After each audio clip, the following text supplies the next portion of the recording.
Okay, if we come over and look at the NQ this morning, let's just go to the 2-hour chart.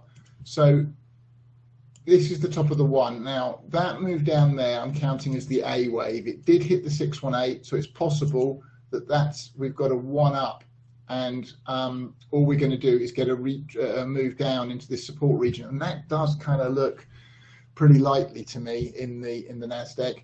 But either way, A, B, 1, 2, and we should be coming down in the third of this C here with an ideal target of 72.92 to 72.94 in the Nasdaq.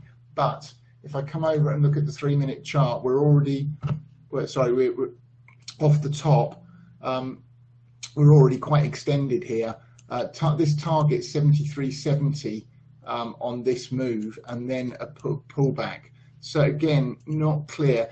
This would be fine if it's the one down of a bigger C wave down to our target here over at 7087. So we're right between the two counts effectively in terms of the market's telling us which one is likely in play. And I'm hoping that we come down further today and find that out, rather than if we push up strongly, then we're still in that B wave, we're still none the wiser.